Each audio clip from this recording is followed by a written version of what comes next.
Ophiuchus, the 13th sign of the Zodiac?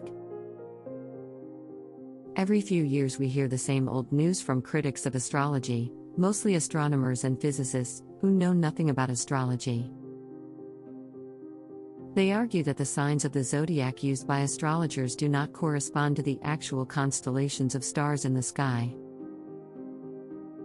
They say that the real star constellations have been shifting relative to the astrological signs by nearly 1 month in the course of the last 2,000 years.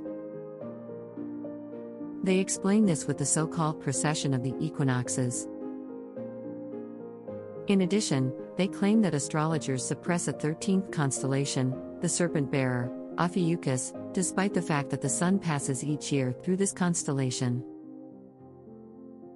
These statements are true in a certain sense. But they are based on naive and incorrect assumptions about the essence and history of astrology, and therefore they miss the target.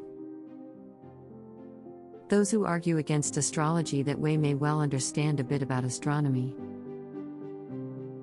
But they are incompetent regarding astrology and have not done their homework. They speak in the media about something they have never studied. Ptolemy was fully aware of precession already in the 2nd century CE. The astrologer and astronomer Ptolemy was fully aware of precession and the issues mentioned above.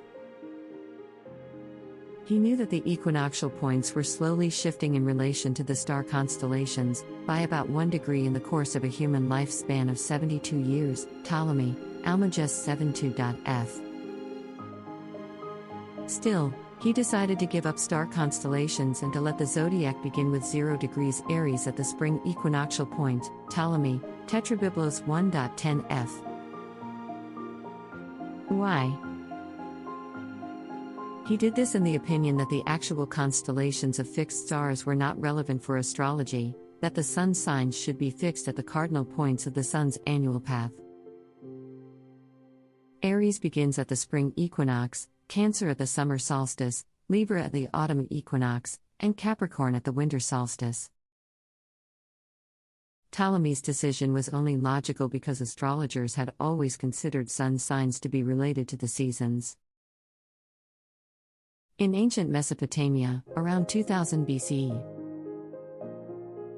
the appearance of the Libra stars immediately before sunrise in fitting symbolism indicated the autumn equinox. 1,000 years later, when this rule did not work anymore due to the shifting of the equinoxes by precession, the beginning of autumn was redefined as the entry of the sun into Libra. Sun signs fair. Fixed star constellations. Modern astrology has remained true to this old tradition. It does not consider constellations of the fixed stars but divides the zodiac in correspondence to the cardinal points of the seasons. The actual star constellations in the sky are astrologically irrelevant. One must never equate sun signs, signs of the zodiac, with fixed star constellations. Fixed star constellations are configurations of stars visible in the sky. Sun signs, however, cannot be seen in the sky. They are mathematical divisions of the annual path of the sun in the sky, of precisely 30 degrees size for each of the 12 parts. If astronomers claim that astrology cannot be true because it does not use the actual star constellations, they claim this in the mistaken belief that astrologers have forgotten where the fixed star constellations are. In fact, every astrologer knows they are different from the astrological zodiac signs. The historical truth view are concerned with lies in the fact that the fixed star constellations receive their names from the seasons and from the annual rhythm of the sun's movement, not the other way around. Where the constellations are found nowadays in the sky is simply irrelevant. The astrologer is only interested in the sun signs, based on the seasons. Now, what about Ophiuchus, the serpent bearer?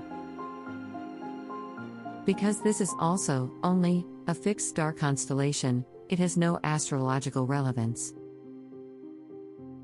The sun passes through it nowadays between 29 November and 17th of December, which falls into the astrological sign of Sagittarius. Let me know, what do you think? Looking forward to your comments.